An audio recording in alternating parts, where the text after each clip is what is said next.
gangster. Ini kisah kehidupan aku. Aku yang dilabel sebagai gangster.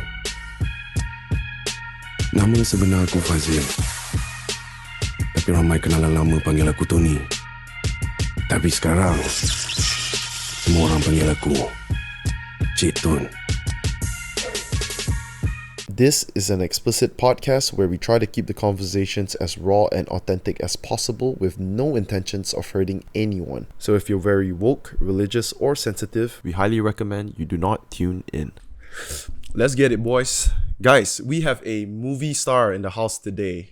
You may have seen him playing the lead role in the 2018 record-breaking Malaysian film, Paskal. What's up, Ammar Alfian? Yo, what up, G? Fist bump. Hey, thanks, bro. First things first. Thanks for coming to do the podcast. No worries, really man. appreciate no it. worries, man. So, we're going to talk about this upcoming film. Drum roll. The film called Cik Ton The Movie. So, hey, I have a spot inside, right? For sure, man. For sure. For man. sure, huh? Yeah, for sure. So, anyways, just before we get into that, right, bro? How did we meet? How did we meet? It's a funny story, actually. So it started off with the gym, and I saw you beating the bag. Yeah. So I'm like, yo, this guy doesn't want to be disturbed, but it's fine. But it's good that we got mutual friends. We got Miraj, you know, he's a boxer. Shout out Miraj. Yeah, shout out Miraj. So he introduced you to me. Yep. So I saw you, I was working out on the back. Then Miraj looked at me. You know, I know Miraj. I think at one point he was the number one boxer in Malaysia. Not too long ago, actually. That power punch, man. Yeah, now he's taking a little break, you know. Yeah. So Miraj looked at me and said like, hey, he just literally looked at me. I'm like, what? Then he said, I saw your face, man. You look stunned. You were like, what the fuck? Yeah. Are we gonna spar? Yeah, bro. I was like, hey man, I need some grappling with this dude here. Dude, Miraj was Ammar. He said, come on inside. Like, yeah, we wanna fuck you up. He said acting. yeah. If he didn't say acting, I might not have followed you in. Went inside, got to meet the director that we were working with, James Lee. James Lee, shout out to him. Shout out, also a veteran in the game. Yeah, award winning. You may have seen his film in the cinemas, Rasuk. Just came out September, I think. Yeah. Veteran in the scene, was lucky enough to work with him. So we did basically we were trying to figure out some of the fight sequences for the trailer that we're going to film. Teaser trailer, First teaser. Yeah. It's just a tease. Just to get the hype going. Yeah. Okay. Teaser trailer for this film, Cik Ton The Movie, that will be coming out sometime next year. Yeah. Start filming next year. Should be released next year also, right? Hope so. Hopefully, yeah. Hopefully, yeah. 2023, yeah. So the following day, had an interesting experience. I have been on set before. That was a different experience. As what? I did extra for... Yeah, that's good. That's a good start. Online casino. Okay. So it's those ads, right? They literally asked me to stand in the dance floor. Yeah. And I'm partying. Shaking your booty and all. Not my booty lah, but yeah, but multiple takes. Yeah. And I'm just like that. I didn't see the end product lah, basically. Oh. So man. The experience You didn't ask for it. I didn't bother. Yeah, to be honest. So that experience was definitely very different than the one I had with you. Yeah. This is the actual shooting. Much more professional. For a movie. Yeah. I understand. It was at Dragon Muay Thai somewhere in KL. It's a MMA gym. And I walked... In Jalan Alu. Shout out to Dragon Muay Thai. Got a lot of fighters there. Good fighters, man. Yeah. They even sleep there. They sleep in the gym, right? Because that's their lifestyle, you know. Eat, sleep, wake up, train, repeat. Yeah. Anyways, stepped onto the set. At night. It was a night. Raining. It was pouring, bro. It was perfect though. The raining, right? Yeah. First time ever, right? One of the makeup ladies came over to me and combed my hair. And I was like, oh, I've never felt this feeling like before. A movie star. I definitely felt a little bit like that. Yeah. You gotta get used to it though. Act normal lah. Yeah, act normal. Mira said the same thing to me as well. Oh shit, someone's combing my hair, bro. Yeah, bro. Mira's pretty tall though. Yeah. But there was only one movie star there lah. No, I'll tell you this. There won't be a hero without anyone supporting around him. The crew, the director, the cast, the extras. That's all labels, but actually we work together as a team. That's the whole point of a production. As a team. Hey, sounds like you're being modest, but yeah, it's very true, man. Yeah, Yeah, I'm just speaking the truth, bro. So yeah. Film that. Yeah. You guys probably have already seen the trailer. I'll put it in the front of this video. Yeah. Ji Ang is also she's going to be producing it, right? Chi Ang is the producer. I'm the producer, and Zain is one of the producers as well. Okay. Ji Ang is he was the one that produced Paskal in 2018. Yeah. Also another veteran of in the Yeah. scene. So okay, bro. Cik Ton, to myself, right, I've definitely seen him around. He's always giving some sort of motivational talks. Religious person, and I think you would know better who is Cik Ton actually to Malaysian people and yourself. Well, to put it quite bluntly, for me, this is my opinion. From what I see, people see him as a leader. He has so many followers, and I'm not talking about Instagram. Real shit. Real people. followers from every state. So why is that? So that's the thing that we need to understand and dwell upon. Because a guy like him, put aside his physicality, He's jacked. yeah, freaking big. Jacked. Even his head is big. But Hey, I didn't want to say that. but a freaking nice guy, a very humble guy. But you only see him now. Why we want to do this Cik Ton The Movie is because we want to show how he transitions from becoming this type of leader, a gangster, if you may say so. Back then. That's the term that people given him, which I want to showcase in the movie so that people understand what the term gangster means. Because you know how movies showcase gangsterism, right? Especially in Malaysia. Have you watched KL Gangster 1, 2 and all those whatever? Senseless, mofos. Yeah, it's all about drugs, murder, women, prostitution, human trafficking, but it's never about that person. Why is he like that? The real story behind it. So what I know of Cik Ton, because our relationship is with me and Cik Ton, he's like a big brother to me. For me to do this movie and especially getting the blessing from him to be him in a movie, I mean, it's really such a big honor. I see you also have posted some workout videos with him, bro. Yeah, I have to train like him if I want to be him, right? What do you call that? His Set janazah. Yeah, the famous bro. set janazah. 6 plates of squats, bro. 230 kgs. Is it? 6, 7, 70, 280. 260 to 280. Yeah, 7 Was that plates. your max at that time? My max, I reach my peak when I'm with him. I've never done that, bro. My even when I'm alone, when I work out alone, because which I usually do, probably like around 3 plates of 20. That's it. When you are working out alone, right? It's like it's easier to do the same routine, feel a bit comfortable. So when you're around other people who you see are bigger, you look up to that person. You know, and then the person says to you, "Hey, come on, today we just go all out, just kill ourselves in the gym." And you also, you know, you feel like it's like a camaraderie. You don't want to look weak also, but it's also in a way he's kind of pushing you.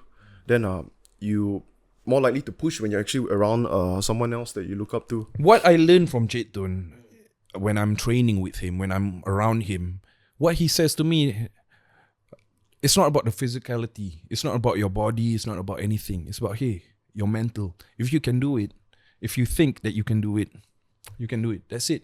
So that's what I implement on everything. And especially when I work out with him, even if I said to myself, oh shit, I can't do this. Fuck, this is crazy. Oh, my knees are killing me. I can't do it. Oh, I was sick yesterday. Nah, he will test you. And that's what I love about him. And he gives these subliminal messages, you know, which you don't understand at the time. And then when you get home, you're in the shower, I'm like, oh, he meant that. You know what I mean? So, So, kudos to him, man. I firmly believe. This one I'm going to quote Dorian Yates. You familiar? Yeah. The IFBB pro. Olympia, six time. Okay, 6 times. Yeah. So before I don't know. Sorry, I don't know so much about bodybuilders. All I know is Arnold and when Ronnie Dorian Coleman. I know. Yeah, Ronnie Coleman. I know of Dorian Reid because I just watched Generation Iron 3 yesterday. Was it on Netflix? On Netflix, yeah. Okay. I was on Netflix Rumble, man. Okay. I haven't checked it out. Yeah. Okay. There's Generation Iron 3. So Dorian Yates, one of the Okay. guys in there. So what's interesting is, so he went on this was Joe Rogan podcast. So he mentioned that his workout, right, yeah. 40 to 50 minutes 4 times a week. Okay. So to most people, because there's some bodybuilders that were going to go 2 times a day, at least 6 to 7 times a week, but his is fairly the volume is less. And he's Did he tell you why? yeah. Yeah. His rationale is, people always tell me the same thing. That, that's all. Then he would tell them, come and train with me and let me see whether you want to do more after we're done.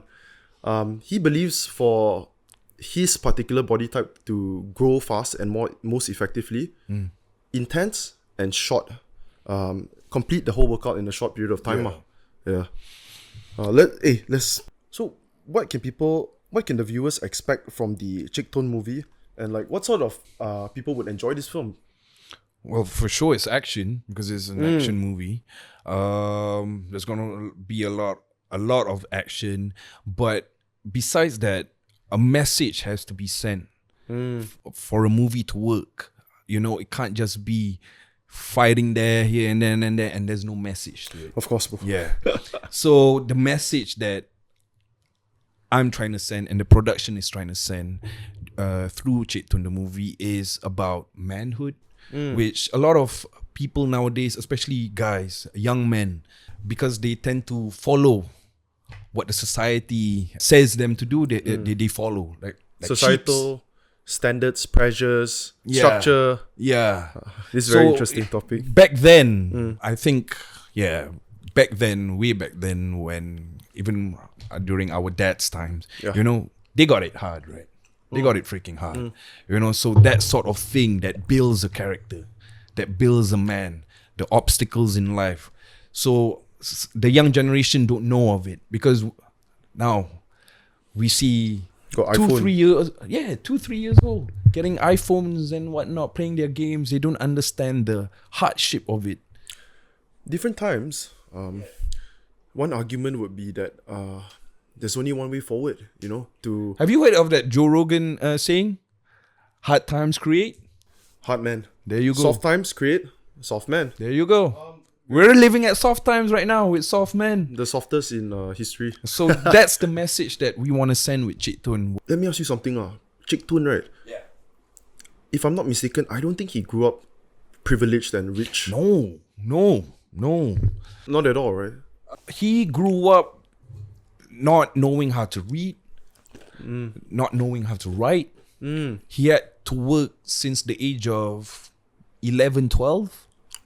His dad was a soldier, so the dad is not always around. So he has to take care of the family even though he has other siblings. So already then, he already knows the hardship. At a young age, trying to become a young man at that age. I would say compared to myself, cut from a different cloth. Yeah. The correct term. Compared to someone like that, having to work hours and hours, sacrifice your playtime, which I probably had much more playtime than he did growing up. It creates a tougher person because it prepares yourself for the real world next time when you're growing up. Yeah. You got a great opportunity to play this lead role in Cik Ton, right, bro? But it won't be done without his blessings, bro. Because a lot of people have tried asking him. Serious? This movie wasn't my first approach. Oh, There's really? a lot of other producers and other production houses that was okay. trying to do this movie and even wanted him to act in it. Yeah. Any idea, right, why he would reject playing a movie about himself? I mean, he doesn't need to. Everybody knows him, and he doesn't care about all of that fame stuff. Yeah. Right now, he's at the state of just calm and peace. That's what he told me. Zen. Yeah, that kind of thing. You know, those old guys where, you know, they just, I just want to be calm. That's it. Hey, won't be surprised if he picks up yoga, you know? Bro, I want to see that. Him doing yoga. Hey, speaking of yoga, like, you ever practice Yeah, any I've tried. of that? I've done Pilates. I've done hot yoga as well. I've done that too. Yeah. I don't like it, but It is, I would say it's a bit, you can underestimate it a bit because people associate yoga with like female workout, you know? But it's, but now no, right? I mean, like I see guys doing it. of course, guys. Yeah. But I'm saying that myself, right? When Yeah. I tried it out, right? I Yeah. underestimated it. Got my ass kicked. It was tough. You know why it's tough for you? Because you didn't do it repeatedly, like every single time. At all. If you get 4 to 5 sessions, probably it's a piece of cake for you. Like any workout you do, like bicep curls, right? When you do it the first time, of course it's going to be a shock to you, right? Something else, bro. Fly cycle. Fly cycle, okay? A bit of a stigma also, right? Yeah. I don't think it's just myself, but I always think like fly cycle is like girls' house sport. But I know for a fact, right, if I were to go for a class, right, I'll be panting, that's for sure. You ever do that shit? I've tried it once, but I don't like it because I hate cardio actually. I've never done treadmills. I've never. We get more into your workout, right? Because Yeah. I know when you were doing Paskal, right, you had to maintain. I had to cut down, man. Yeah. Before that, bro. Yeah. So Yeah. portraying Cik Ton, bro. What do you think is going to be a challenge for you in trying to portray his character correctly? I mean, the hardest challenge would be being him. Being him, exactly like him, because, and that aura in the movie when you see, oh shit, that's really him. You know, that's hard to get. You know, like other movies when you see Anna de Armas doing Blonde for, who's that girl? Marilyn Monroe? You know, that aura of seeing, oh shit, she's really becoming Marilyn Monroe. So I hope I can give that to the audience. Here's my 2 cents, bro. I've checked you out on Paskal. Yeah. So I'll be honest. You watched the movie, the whole thing? I did watch the whole thing. Oh, you bro. just watched my... No, bro. You can test me. Hey, Okay. This Yeah. Harish, who is helping us out. Harry, did you watch it? I watched a fighting scene. I was no, because we were checking out the last 20 minutes. Just earlier today. So I'll be honest. I'm not gonna lie. I'm not very cultured in local art scene. Same, man. You Same, think I watch my movies, though? I don't. No way, you didn't watch Bro, Paskal. Paskal, I watched it once because I had to, because of the premiere. But other than that, like my dramas and all that, whatever I do in acting, that's it. Once I'm done, that's it. KL Gangster? I'm sure you watched that. Bro, Not KL bad, Gangster didn't do justice for me, man. They didn't Small do role, justice. right? It's a role. But they cut off a lot of my scenes until it became like I'm an extra, bro. Hey, I'm not in the fucking acting industry, but I hear that a lot, man. Like, let's say some Hollywood actors or what, right? Yeah. They invite their family and they say, "Mom, Dad, I'm gonna be playing a role in this movie that's gonna be pretty big." Then the mom, dad all go and check it out in the theaters. Yeah. And they're like, "How come I didn't see you in the film?" Yeah. And apparently the director is kind of like is biasa, right? They won't inform you once they're gonna like cut Yeah, out. for sure. There's no point because actor's job is just to act. Regardless, the director can cut off whatever scene. Yeah, They can't yeah. even cut everything off of you. That's it. Because at the end of the day, you already got them paid, right? Yeah. They're not like they don't pay you and then they cut you're right, you you're off. right. Yeah. So at the You're end of the day, as long as the money counts, right? Yeah, you're right. Yeah, that's it. Have you ever had any role, right, where they cut all? Not all, but KL Gangster 2 was the one that did a lot of damage to my character. But still, good opportunity. Yeah, I mean, I worked with a lot of big stars back then, but yeah, I mean, I won't do it again, that's for sure. Work with the same people. You mean Not that, but I mean to say, like, I won't do that type of gangster role anymore. okay. So that's why I think Cik Ton The Movie will be a good showcase for me to show that, you know, not all Malaysian gangsters are like what they see in Gangster 1 or Underworld or shit like that. Just now, Yeah. right, you were saying that hopefully you'll be able to portray Cik Ton and do justice. Yeah, for sure. But I mean, here's my 2 cents. I watch you in Paskal, dude. You have that aura, man. You're the aura of the bad dude. Yeah.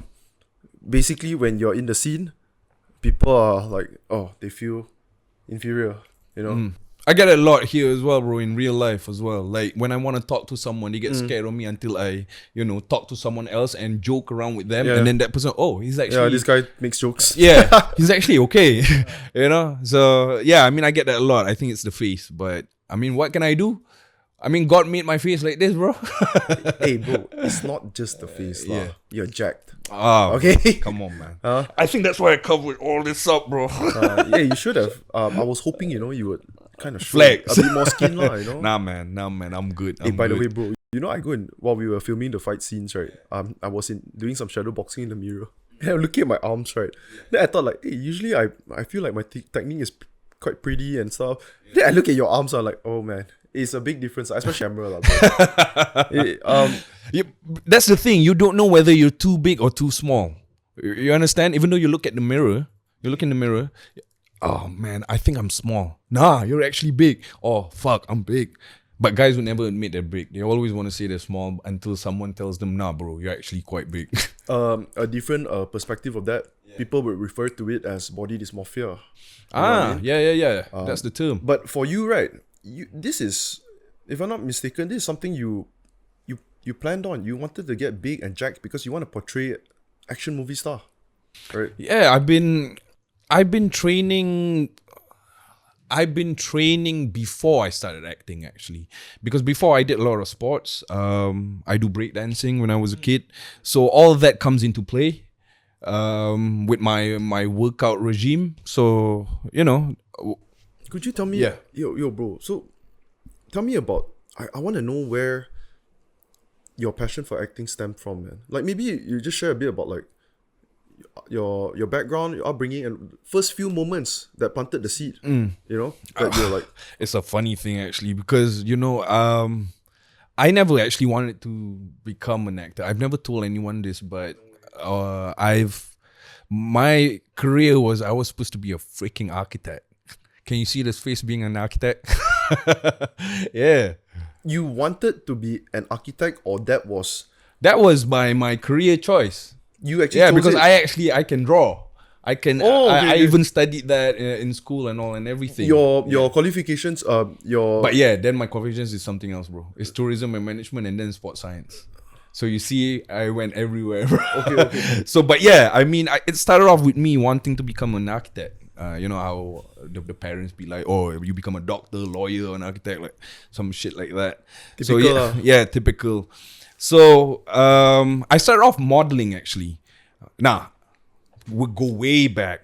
Go way back, bro. Go way back. It all adds up, man. How you end up here today. Yeah. So go way back. I started off dancing at clubs. I stayed in Johor Bahru. I stayed Legal yet or not? Nah, man. I have to be freaking honest. I started dancing when I was 15, 16, and I got brought into clubs by the big boys. Bro, like you're legit one of the entertainers. Is it? Are you the entertainers? Like those? Yeah. I do the break dancing and all that. The like show with my crew. Bro, a lot of people 15 years old, they would want that job, man. Not Oh gonna yeah, lie. I got paid a lot, bro. As I was saying, like I got paid a lot doing that because I was doing it at Zouk Sentosa in Singapore because that's So my dad would send me and wait for me. Bro, it's great to hear that your dad's very supportive, man. He's actually not, but I mean, like he does. Whatever you do, man, you're a man. So whatever you do, as long as you don't get in trouble with drugs or anything like that, you go to club, you do your work, you come back. That's it. I don't want to hear anything else. If you are hustling, right, bro, Yeah. and you're, I was back hustling there, bro. you're still in high school. Yeah. If your boy is trying to make a buck, you can't discourage that, lah. Yeah. I would say. Yeah. I mean, I think that's why my dad allowed it. Or else, if he said I was just fooling around, because I did show him like some cash and me getting some new sneakers. You know how it is. Lancy to your dad, Yeah. So I was flaunting it, bro, with my sneakers, with my Air Force Jordans and all, you know. So yeah, I started off dancing, and then there's this one time, one of the scout for elite models in Singapore They probably they had a party going on there in Sentosa. So they saw one of the shows, and then they pulled me, and then they said, "Hey, do you want to become a model?" And then I'm like, "Do I get paid a lot?" And I'm like, "Yeah, you get signed with us, and then we'll send you off to Milan." So that was my first job, doing runway for Milan. It's interesting, man. I always hear stories like this, you know. Like you would assume, right? Modeling gigs, right? You apply for it as usual. But I always hear this type of stories. They scout you in certain places, you know, performance places. Yeah. And then I mean, that's where the talent is. Yeah. That's where the talent is. So how do you go from there, bro? I got a job, the first job as a runway model in Milan. I had to be there for 2 weeks, but the show was only 2 days. Did you do any modeling before that? No. And then they put you on runway. Yeah, bro. That's a great Yeah, bro. It's freaking crazy, man. You can't pass down an opportunity like that, way. Yeah. Wait, you said Milan, bro? In Milan, yeah. Capital. You're talking about fashion capital, you know. Yeah. Okay. And I can swear, right? Yeah. The fucked up thing is, I was short. I wasn't this height. I was probably, I think, around 173, 174 cm. That's about that. What 5'8", 5'8", 5'8". Yeah, I was around 5'8". Currently, you are 5'11", is it? 6. 6. Okay. Yeah. So when I got there, there was this girl in front of me. She's 6'2", and she wasn't wearing heels, and she was only 16. What's her ethnicity?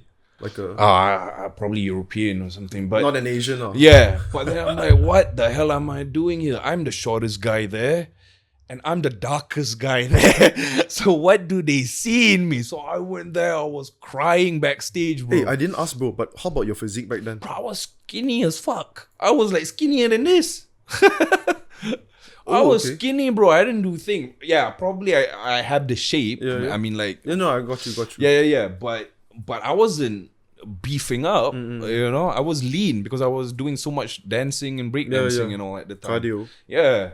So that was my first gig, and then what got me started into acting is because of the modeling. I mean, I did a few models for magazines, for ads. So, like, honestly, you compare modeling, right, to acting, right? Yeah. What are the differences, and which do you actually prefer, man? I mean, which I would prefer, whichever makes the big bucks, bro.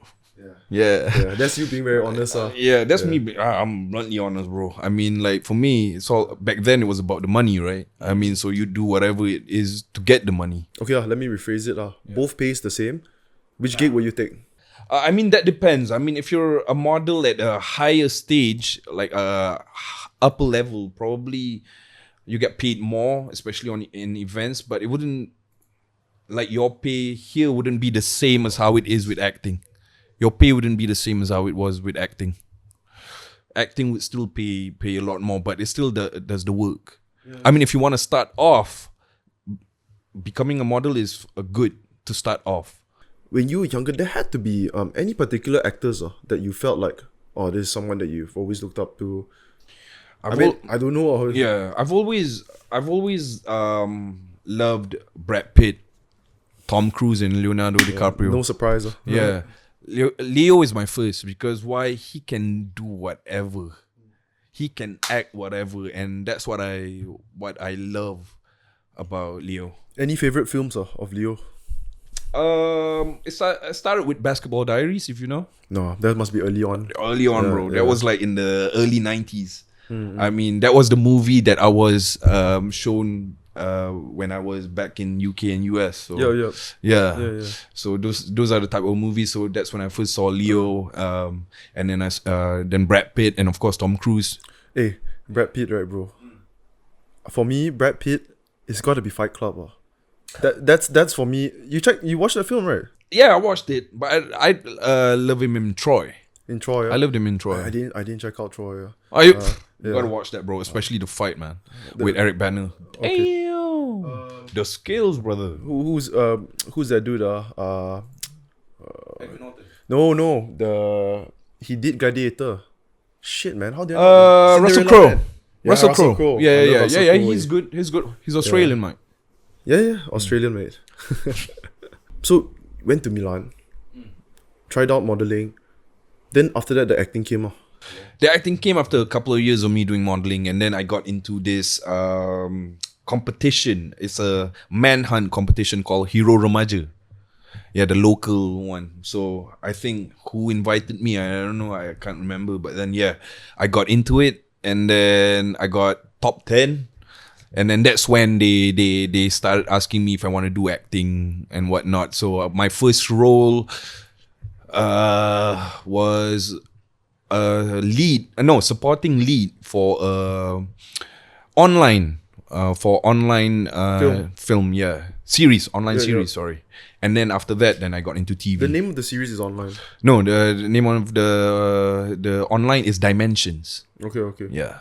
And then that was my first job in acting job in Malaysia, and then after that I got into another one for local TV. So they straight away got you on a series with it's like multiple episodes, Yeah, multiple episodes, but it was online at the time. But still that's good, because they give you it's a contract for a couple of it's not just a one-off thing. Yeah, but I mean, like, it's really hard to get jobs back then. I don't know how it is now, but I think it seems easier now than it is back then, because back then you got to do castings and all. People got to know who you are. You got to build connections and all. Here is easy. Just show your gram, bro, and how many followers you get it. Bro, and also, right, you think about it back then, because there is no gram, right?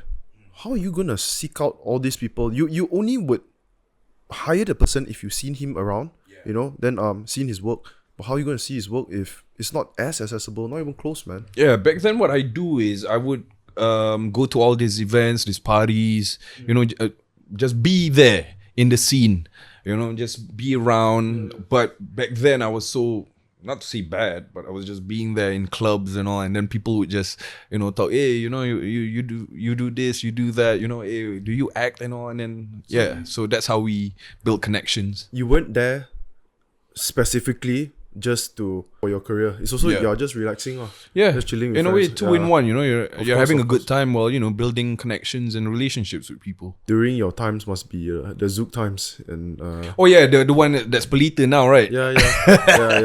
Yeah. Even there's this one girl asked me like, hey, you want to go to track? And I'm like, track in Sepang? Like, no, track Zouk. I'm like, what? There's a track Zouk? I don't even know, bro. Okay. So that's how... That shows you're out of the scene, bro. Out of the scene already, bro. I'm freaking old now. Hey, it's gonna end someday, right? It's gotta end someday, the partying. Lifestyle. Yeah. It ended for me 10 years ago, man. So... I think I'm done with that. I'm gonna be honest. Did a lot of partying also. Oh man, for sure. You have to try it out, right? You think so? Right. Nah, I mean, you gotta try everything, bro. You gotta try everything, so you'll learn, so you'll know which is good, which is bad. Come, let's talk about this. Let's say, right? Yeah. Would you rather have a child who she's straight A student, buy the books, go to uni as well, never wants to go and socialize and party? Or would you have someone who is mediocre at her studies, but is more sociable and is good at networking and partying? I prefer the second one. I prefer the second one because the first one, if you have that sort of mentality, how are you going to survive the real world? You need to socialize. You need to talk to people, to build connections and network. Let's say you already have the dean list. Let's say you already have straight A's in high school. But you don't know how to talk. You don't know how to build connection. How are you going to get that part? How are you going to get that job? How are you going to pass that interview when you're seeking that job? Because right now, jobs is all about experiences and how social networking. So, you got to build that. You need that. Yeah, 100% agree, bro. I guess for me, I also biased to my own experiences. Why is that? Because myself, I've always been I like people's company. I like being around friends. So naturally I gravitate towards being more sociable. But remember you said you need to experience the real world. That's why it's good to socialize. Some people, however, let's say if you are super nerdy, nothing wrong with being nerdy. Yeah. Everyone's a nerd for what they love. Bro, I'll tell you this. I was a nerd before. You mean what, back in academic-wise? Yeah, no, academy-wise, I got bullied. Hey, that's the interesting shit lah. Let's talk about that, man. Oh, okay. Nah, but that's what... we continue on. Yeah, I finished my point first. That's the thing. Go nerds. But everybody's a nerd. Yeah. Trust me, everyone is a nerd. But what they do after? Yeah, I was saying, if you could grow up a nerd, right? But your occupation also, the profession that you're in after that, right? It could be also you having, like, for example, staying in a lab all the time. Then you actually don't really have to be excel. You don't have to excel in socializing. I mean, that's just one Not way. necessarily. I mean, like, I've seen lab rats of freaking jacked and go socialize now, man, with tats and everything. Those are You kind of know? boys, So yeah, I mean, now they're taking nerd to a different level. Now there's no like nerds with glasses and no friends and all that. I like this reference that I hear. So people refer to nowadays, right? BJJ is very common all over. Not here, bro. In Malaysia, better than the last few years. We're at least better. Okay, yeah. I mean, like when people ask, but still, people don't know the term what BJJ is. I mean, when I tell them that I do BJJ, Brazilian Jiu Jitsu, they're like, what is that? Is that like wrestling? So they don't actually know. People might hear the term BJJ, but they don't understand what it is. Definitely, I think it's better than the last few years. You know, there's this term, right? So, let's say if they refer to BJJ people as nerd assassins. So let's say, right, a skinny, dorky dude wearing glasses, scrawny, and you want to pick a fight with him. Okay, let's just say, right, you're jacked and you don't know anything at all about fighting. You run into this dude. He's about your height, but much more scrawnier, wears glasses. He could fuck you up if he knows BJJ. Oh yeah, Nerd for assassins, the term. For sure. I mean, BJJ doesn't work so much in a real fight, in a street fight. I mean, but if you're sparring, it really helps. It really helps with your grip. I mean, like my coach, my master, he trains me. He's freaking small, but he can put his both legs. Yeah, he tapped me out, man, for real. I mean, I get tired just him being on top of me. It's like that, bro. You were mentioning before, when you were younger, you got bullied. Is that what actually pushed you to start lifting weights, bulking up? Nah, I mean, it's the feeling of being alone. You know? I got bullied as well. Yeah, carry on. Yeah. So, like I said, I mean, like everybody's a nerd. So everybody, when you hear bullying, it happens to everyone, especially girls. So I'm not surprised if you got bullied or even any other of your friends got bullied. Either you get bullied or being the bully. But one thing, I was just talking about yesterday with my buddy is like, we are kind of, I feel like we are nothing without friends. A support system. That's why it's like you said, like it's not. But so you gotta choose your friends, though. You can't just randomly have friends. You can have friends, but it's like you mentioned now. It's not so much of the bullying, but it's the loneliness. You're talking about in primary school? Is it? No, I mean alone. What I meant to say is being alone, as in when you're being attacked by 5, 10, 20 kids. Yeah, I never forget those moments, bro. So you feel being alone, like there's no one to help you. There's no one there to talk you out of it or talk these guys out of it. No one on your side. Yeah, no one on your side. So being alone, in that survival mode, what do you do? So I learned that at a really, really young age when I was 5, 6 years old. Primary school, I also dealt with that shit. And funnily enough, right, those people that were bullying me were my good friends. Obviously. Yeah. Was it similar for you? Nah, man. You I get even with my bullies, bro. Stood up to your bullies, Yeah. I get even with them. Yeah. I mean, like, I even got bullied by a girl. Because back then when I was in school, I used to wear this songkok. Because I was in kelas aliran agama where we fuck people bully you for wearing songkok? Nah, I mean, I had to wear a songkok because of the class that was in kelas aliran agama where I had additional Arab, bahasa Arab. So yeah, we had to wear songkok, and then I got smashed in the head by this girl. I was form 2, she was form 5. So yeah, she smacked my head. So I remember that, and then I met her a few years after that. I was in UITM. She was in the same UITM as me. She was my senior, of course. But then Here she is asking me on a fucking date. Oh, those are the best moments, bro. Yeah. And like I said, I got even with her. What did I do? Fucking reject. He wanted that. Oh, if only, man. He wanted it, bro. I wanted it too, bro. I wanted it too. But yeah, I rejected her in front of her friends and all. So yeah, that was a good win for me. Guilty pleasure. Actually, not even guilty, bro. Still, I mean, to get rejected by a guy, how girls are. But yeah, that was a good idea, bro. Getting smacked. Would you hit a girl though? Huh? Would you hit a girl though? If she deserves it. Yeah. If she put her hands on me, man. You have to. I mean, what's all this equality and feminism? If you want equality, yeah, you put your hands on me, bitch. I'll put my hands on you. Easy as that. I like this term. Women preach about equality, but they demand double standards. Oh, of course, do you bro. get what I mean? Like, bro, it's not demanding at all. It is double standard. It is double standard. Let me tell you this. A girl wants a guy who makes 5-6 figures. 6 feet tall. Big dick. Knows how to fuck. But then when we say we don't want fat women, what do they say? Fuck you, misogynist. misogynist. Yeah. There you go. So how is that not double standard, bro? It's not demanding at all. It is double standard. So yeah, I don't fuck with these bitches. Bro, I got I got a very interesting topic to bring up. Yeah. Okay. Previous guest on the podcast. Who that? You might or might not know her, Malaysia's queen of comedy, Joanne Kam. Oh, okay. So we talked a bit about toxic bro culture, which is pretty much toxic masculinity, like what she's trying to address. There's no such thing.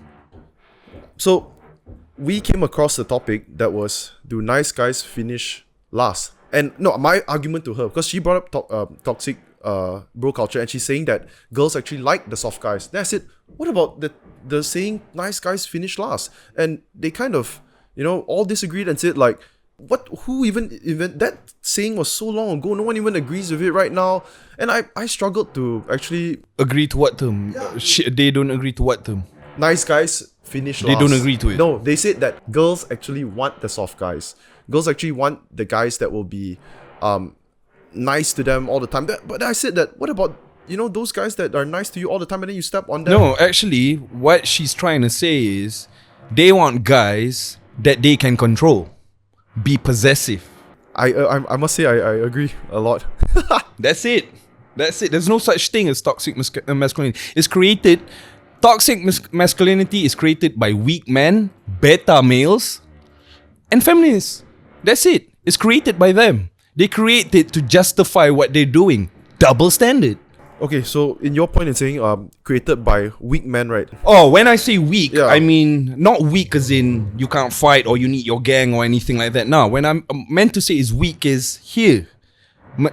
Mentality, your weak mentality as in when a girl says no, okay baby, no.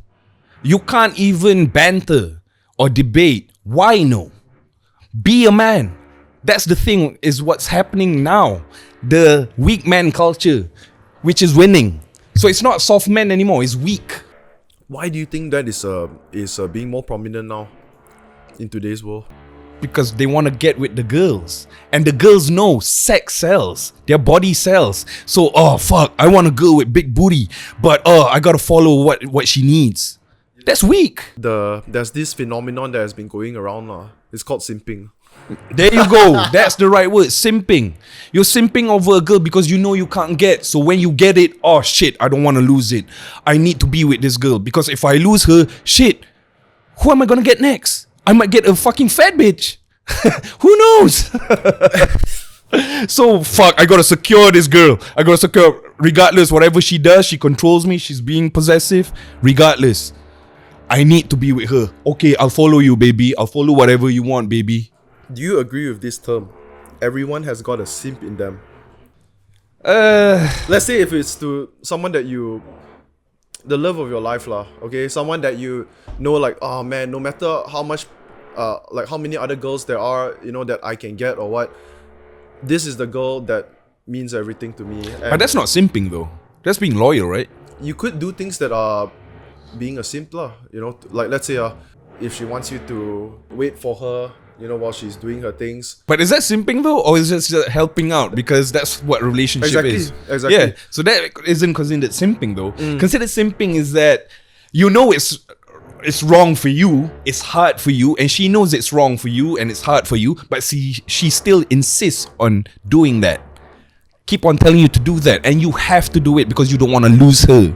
I mean, like, if I want to pick my girl from the groceries because she asked me to, it's easy for me, and yeah, I'm helping her out. She doesn't have a car, I'm helping her out, being a gentleman that I am. Yeah. So yeah, I would do it, but that's not simping. But that's just, hey, I love my girl, I need to protect her. For sure. Hey, also another popular statement from that Andrew Tate always preaches about. Yeah. Maji. Andrew Tate, okay? What's interesting is he is being labelled right now as the most misogynistic and I don't think so now though. Back then, yeah. Sorry, like a few months ago. Yeah, before he was cancelled, labelled as the most misogynistic, hated person in online world or society lah. But damn, TikTok didn't do justice for him, bro, because the clips that they did cut off like every 10 to 15 seconds of what he's trying to say, which the interview was like 1 hour or 30 minutes or so. Right. But that's just the nature of social media nowadays. Yeah, man, they want to sell. They want to get their traction. If you are someone, right, let's say you are someone who wants to make a buck based on the views that you're going to get, are you going to say no to cutting out a clip that will get more attention, but it's going to be at the expense of that person that's inside the video? You probably, if you're focused on the money, you're going to do it. What Andrew Tate always talks about is the relationship between men and women. He firmly believes that a man is there to protect and support the woman, and in some term, he addresses it as he has control over the woman at specific times and moments. So that means that, I think, to cut it short, he wants to portray that guys are dominant and women are submissive. But the problem nowadays is women don't want to be submissive. They want to be masculine like men. So that's the problem. They don't know their role. That's the problem with women nowadays. Preach it, bro. They don't know their role. You're a woman. Just because when we say a woman is supposed to be submissive, doesn't mean you're weak. Submissive doesn't mean you're weak. Yeah. Submissive means, you being a submissive woman means that, hey, you know what you're doing, you know your role as a woman, nurture me and I'll protect you. That's it.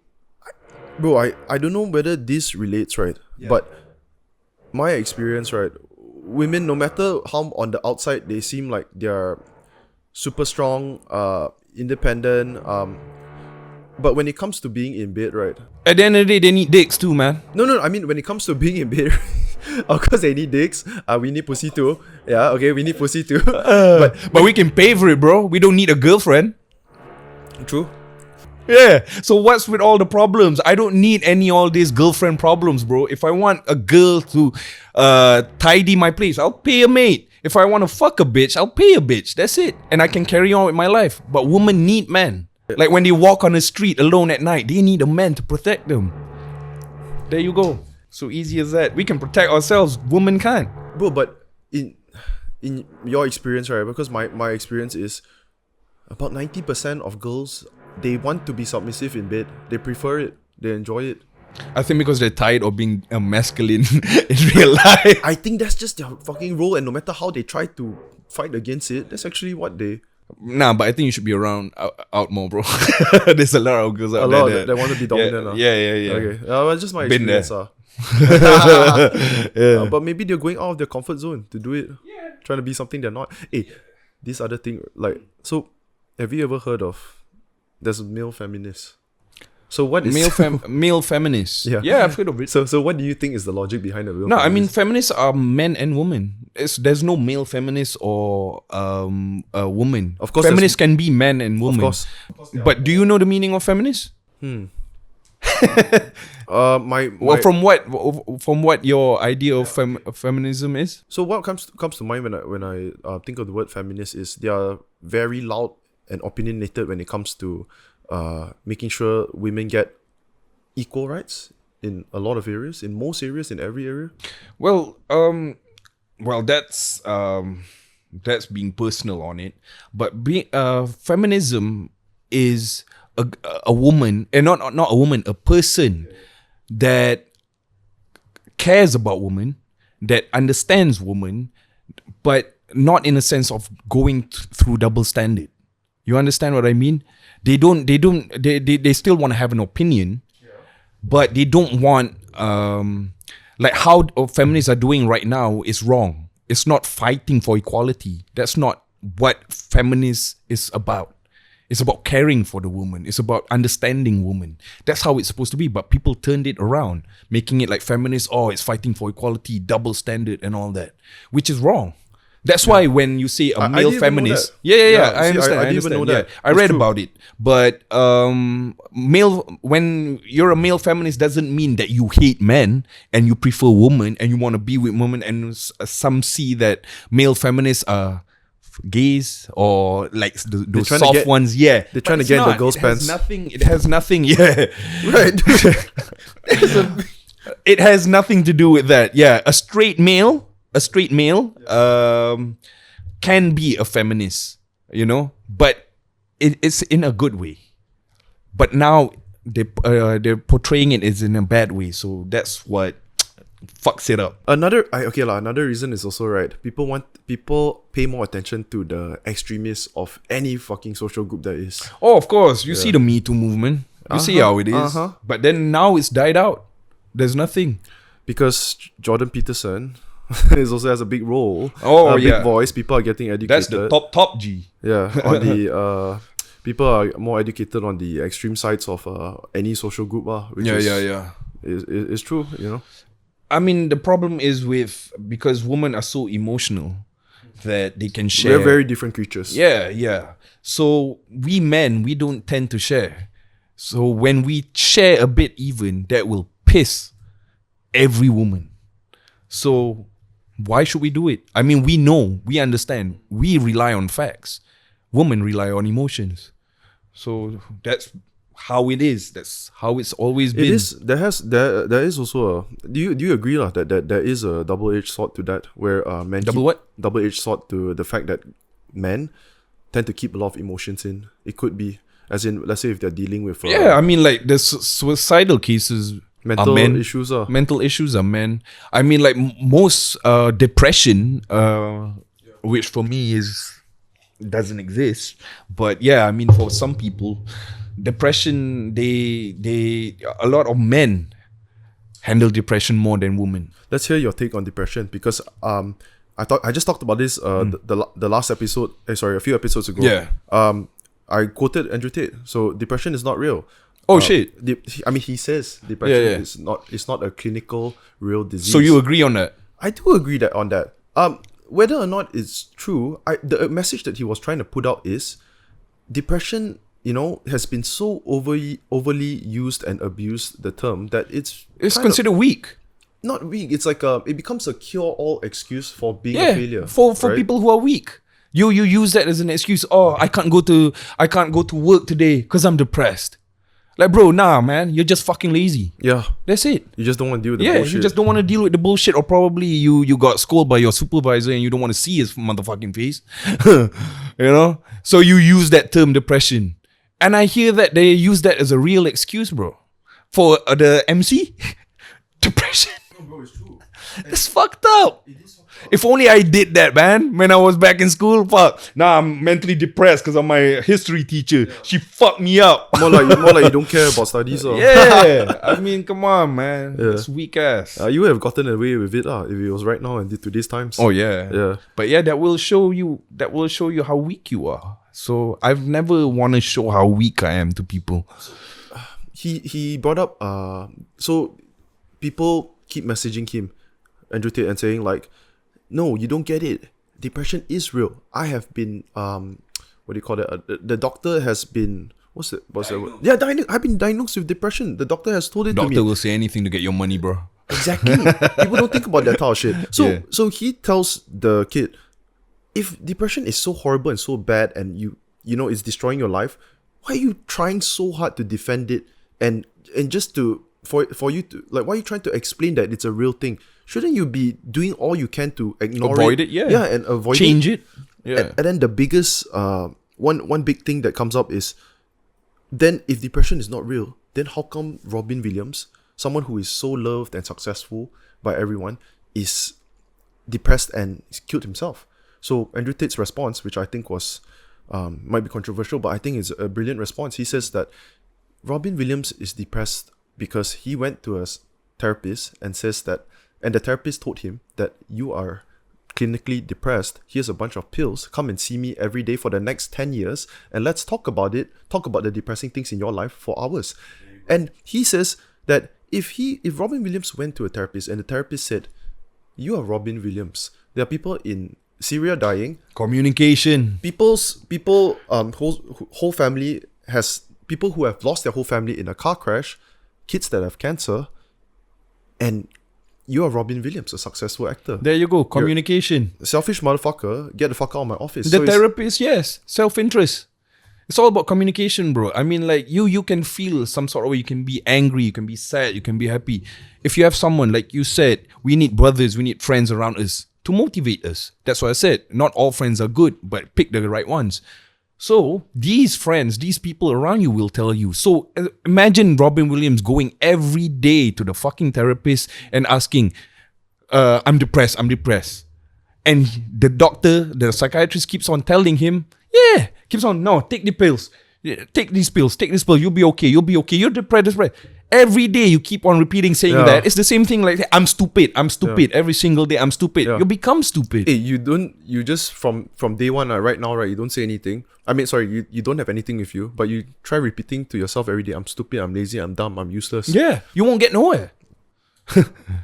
There you go. It's all a mental state. If you tell yourself, like how you motivate yourself when you go to the gym, right? I can carry this 20 kilos. I will. It's all real, bro. I will. You will. And you can. Hey, this might not be that related as well, but for example, okay, doing a podcast with you, you're definitely the biggest guest I've had on. Felt a bit nervous as well. The biggest guy, meaning biggest size. guest. Biggest guest. The biggest size. guy also lah. The size lah. Biggest Shit. guest. Biggest guest. As in my size or what? both, okay? Come on lah, bro. Nah, man. Okay, publicity man. and also big size lah, okay? No lah. Yeah, but anyways, a bit nervous. But why? Come on, because man. of course we're all humans, bro. Yeah, so I tell We myself bleed the same. I tell myself, fucking show up lah. Just do my best. Yeah. And but that's the thing I wanna talk about. Go, bro. In regards to all this celebrity, politician, dato and whatnot. I mean, bro, I'll tell you this. These are all classes, like cheap ass shit, bro. I mean, we are all humans. I mean, I'm talking to you right now, laid back here, with him. He's a comedian, and you're a podcaster, and all. I'm an actor. We're all the same. I don't see this hierarchy standard. Yeah. That kind that's been happening, like, oh, you're a celebrity. Oh shit, I need to talk to you, respond to you in a certain way. I'm like, come on, man. We're all humans. We talk the same. Even when I was doing an interview with Ben Affleck and Charlie Hunnam, bro, they're fucking normal. And here I am looking at Batman, bro. And he's like a fucking humble guy. Did you feel starstruck at any point? Don't lie. No, when Batman, bro. No, when I first saw him, I gulped.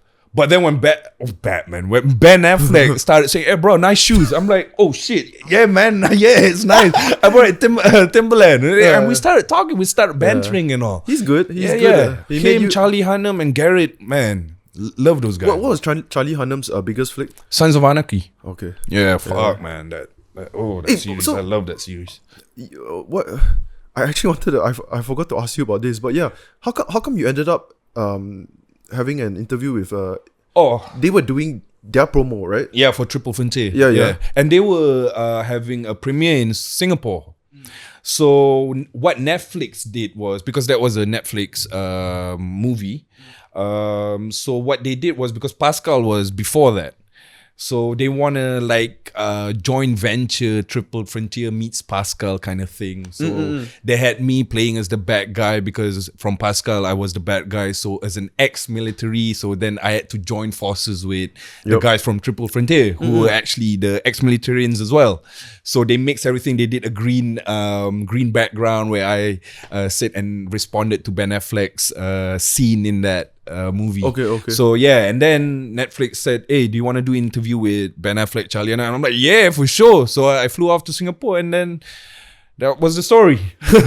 but did you guys actually go on set together apart from the interview? Oh no, right? no. They did a green, like I said, the green screen background thing. Hey, bro, let's get into this one also. Yeah. We haven't addressed it properly. Yeah. So let's talk about 2018. I think this was, they broke the budget lah. Okay. Sorry, they broke the record for biggest budget ever for a Malaysian film.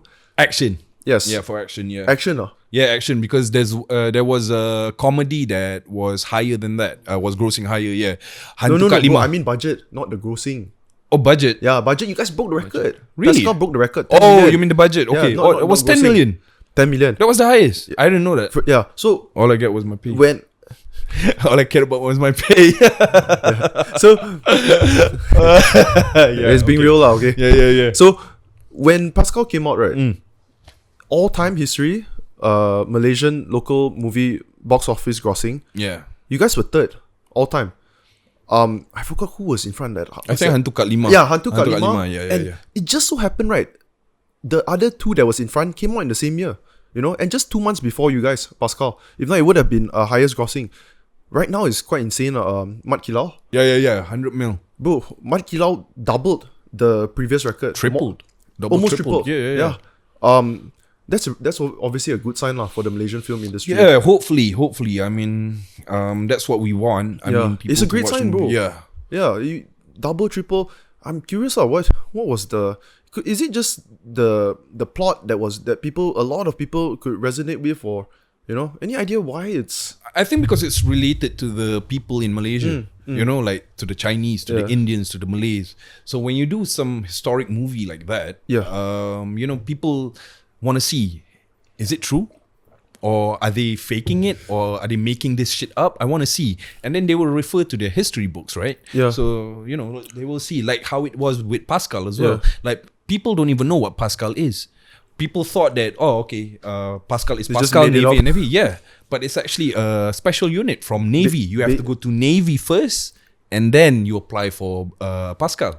So people would research on Paskal. Oh, what is it? Is it like the Navy SEALs? So what is it about? So people will do their own research if it's based on a true story or some history. Yeah. With Mat Kilau, that one is, it's also very patriotic. As in, you've got a bunch of historical figures. They're fighting off the colonizers. So that's something a lot of people can get behind. Yeah. But yeah, let's get back to Paskal. So hey, bro. Yeah. I watched the film. All of it. Yeah. All of it, bro. And I've watched other local films, not too many, but I've watched other local films. And like what? Give me an example first, so that we can compare KL together. Gangster. It's One or so two. different. One or two. I watched both. Oh, okay. Yeah. But it's They different. didn't do justice, man. Come on, give me your opinion. Are you just trying to throw hate on them? No, I'm not trying to. Does it show? I actually enjoyed it, dude. Yeah, no, I'm saying, like, does it do justice? My role, does it do justice? No, bro. It doesn't. I honestly didn't see you. I Yeah, saw there you you go. on Wikipedia. Yeah, The there you credits go. are- There you Yeah. go. Like, I didn't even watch it, bro. Like, I'm like, what the fuck am I doing there, bro? You could have just gotten another guy, color his hair yellow, and just put him there. Hey, what was your size back then? Oh, KL Gangster. damn.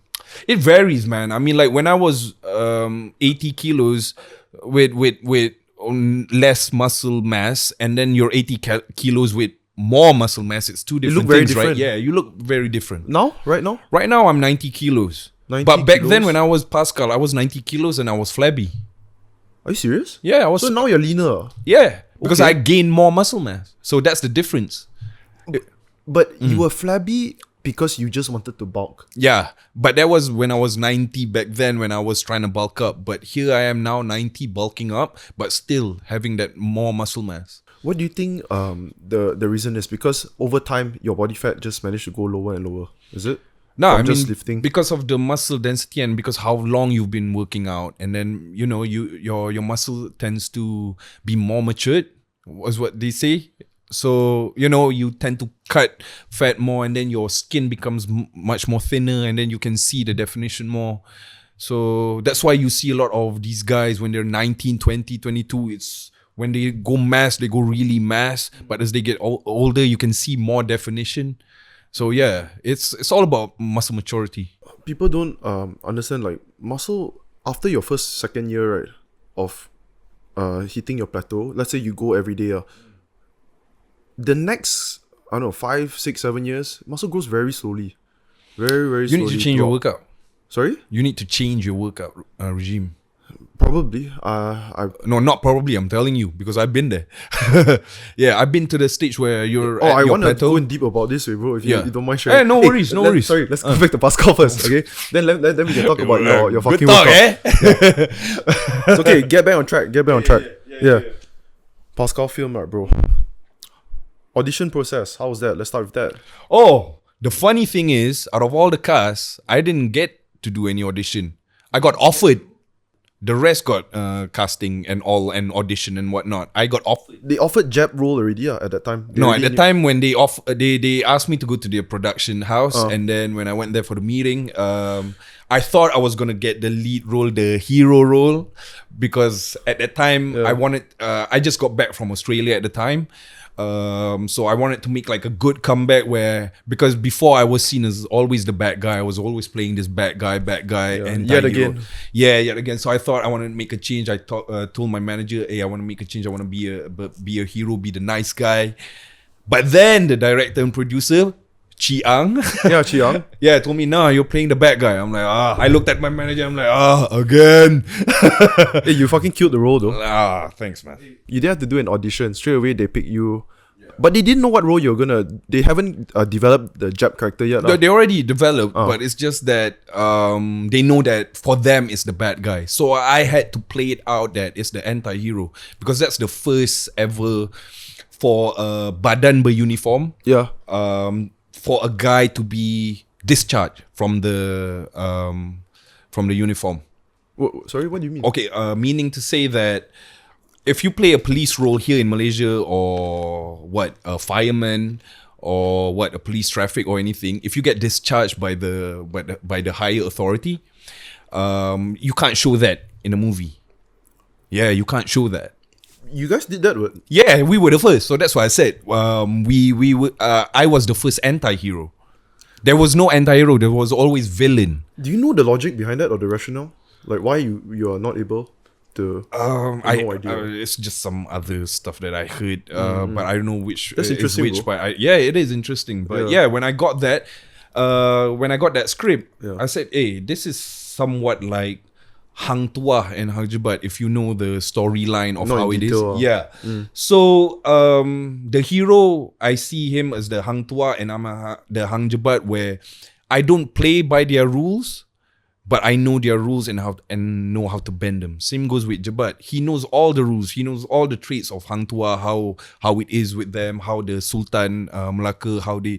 So he uses that against them as an advantage. Yeah. Hey bro, I must say Jab is a dickhead, wey. Dude. The part there's one scene you were convincing Aman. Yeah. Come to the dark side, they pay me more Oh money. yeah, that was ad-lib, bro. That was all. What do you mean by ad-lib? Ad-lib meaning to say that it's in the script, but I don't use. Improv. Yeah. I don't use anything in the script. I just deliver what I can. So that pulling and whatnot, I did that myself. Why did you do that? You just felt like it in the moment, no? Yeah, I mean, like, I think this will spice up the scene, and I think this will bring value to my character. Yeah. So that's what I did. So I played around with it, with the lines, with everything. Look at my car, bro, and everything, all that. Yeah. That was all me. The original script was something probably Was a bit not something different. It was shitty. something different. not to say shitty, but I spiced it up a bit. Yeah. I don't know. Yeah. Surprisingly, not too many shirtless scenes. Yeah, I didn't want that.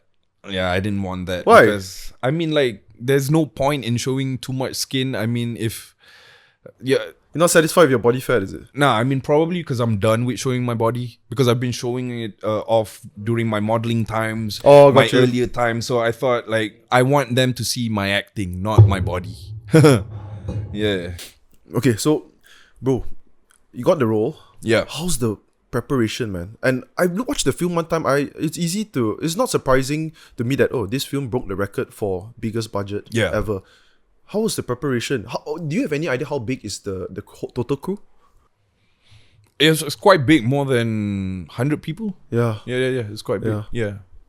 How was the preparation? You guys have to do training, as a squad or what?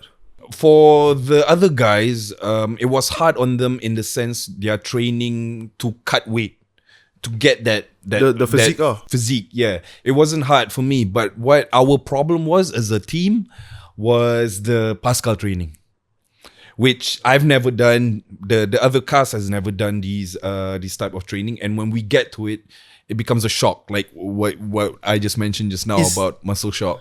Is this when you say Paskal training, right? Pasukan Laut Khas, Pasukan right? Khas Laut. Yeah. Is the actual, you guys are copying their regime? We are copying 5% of it. But still it's part of it, yeah, like it's the part official of it. one. Yeah. Okay. We have to carry the boat for, I think, 5 kilometers, but it's actually supposed to be 12. Hey bro, but then in the movie, right, you're only carrying it for a few seconds, but fuck man, 5 Yo, kilometers. bro, we had to like fucking row the boat and everything carried. And it's not, you've been in set. When we do a shot, it's not one time only, right? We have to do multiple times. Yeah. So imagine us doing that multiple times, bro, just to get the shot. Oh, camera here, camera there. Multiple times, bro. But it was fun. Yeah. Because it was all teamwork, man. I love it. I love the teamwork. Even though you guys are only using a couple of seconds, right? But you guys are disciplined, trying to emulate the Paskal training regime. We don't want to do them wrong. So get into character. Yeah. Especially for the Paskal, for the Navy as a whole. I mean, like we represent them. We want to showcase them. So of course we want to do our best. We want to get in our best. We want to show our A game. Yep. So like I said, it's all teamwork. Everybody wants to be in it. There's no one or the other where they're I'm done with this. I don't want to do this anymore. Everybody's on it. I'm not sure if many people know this, but the film was based off a true story, not 100% true. Yeah, not 100%. Yeah, inspired by a true story. You guys shot it in multiple locations. Yeah. Turkey, Sabah, Lumut, Lumut, Malaysia, yeah, and KL, yeah, a few areas. Longest duration of filming was at which location? Oil rig. In the Sabah. the finale. Yeah, no, finale. Not the finale. I mean the ending scene. Yeah, in the oil rig. Yeah. That was the longest part. That was we had to stay in the middle of like the ocean, the oil rig. Where is for that 2 located? weeks. It's in the borderline between Philippines and Sabah. So imagine that, bro. Being there in the middle, basically of the ocean, nowhere, bro. Like for us to get transportation, which we got the Paskal guys to help us out. But for us to get to the main land would probably take 1 hour. So how do you guys once y'all get off work hours, do y'all go back home? What do you mean? Exactly right. So y'all stayed there. Yeah, we stayed there for 2 weeks. Stayed there, live there, eat there with them, fish with them, dive with them. Stayed on the oil rig. Yeah, on the oil rig. Okay. With the bunk beds and all. It's like you're going being to camp part of them. Yeah. Okay. That's what makes it so real. That's when we got on set. We're like part of them already. We're like them. Yeah. So we already have that feeling. Yeah, embody yourself into the character. Yeah. Okay, bro. That's the word. Bro, what was the toughest scene to shoot for you? For most me, frustrating. Frustrating was probably the being in the water, under the water. Which part? The part where you're where where hands and legs were tied behind, and then they had to do the underwater shot. Yeah, of us trying to let ourselves out and go up. Yeah, that was like tiring because we had to go up and down multiple times.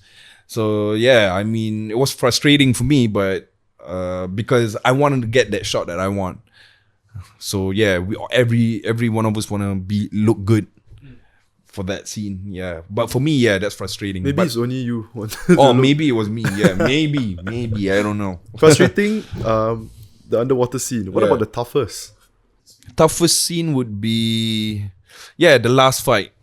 Because we had to do, I think, 15 to 16 takes on that 1 minute of no cut. The camera where you see where we start early on in the fight up until probably 1/4 of it.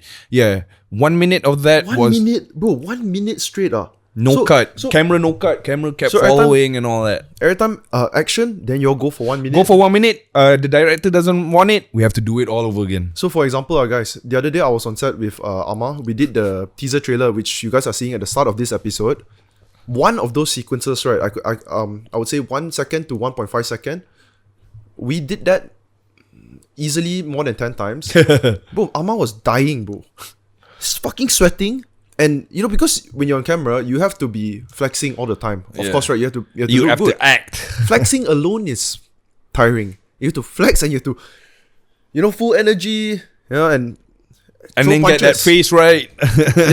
Yeah. So how the fuck do you all do that? So we had to do that 15, 16 scenes. So I had a good sparring partner. He has a background in martial arts and stunts and all Aman, that. you mean? So so it's easy for us to do it. Hyrule but still, Azrin, right? Yeah. So it's easy for me to to spar and train, and plus we did that training for, I think, close to 2 weeks of training. Yeah, I would assume because to pull out 1 minute straight, right? Oh, you you can't do it straight on set and then go and shoot it. Nah, you gotta train first. So you all practiced that before you all got into the oil rig? No, we prepped that back in KL. And then when we went to the oil rig, we just did a few movements just to see which one, and then put it in location and then see where it suits. But I mean, that 1 minute thing is very challenging because of 15, 16 takes of no cut 1 minute. So how was the working hours? Working hours, bruh. Did you all get good rest or not? We do have enough sleep. I mean, but when you get on set every single day, it becomes a routine already. Because you're there for 2 weeks in the oil rig, so it's like a 9 to 5 first. Yeah. Bro, you landed a nice spinning elbow. Which one? It's nice spinning elbow on Arman. Oh, you can't remember. I can't remember, bro. It was a good scene. Brutal. Yeah. I mean, I heard from the producers and all and others, that fight is, they've been talking about that fight ever since. So I mean, which is good. Of course, it's good. Yeah, which is good. You also pulled off a sick stunt of your own. Jumping into the... I call it the birthday stunt. Why? And a slap from God.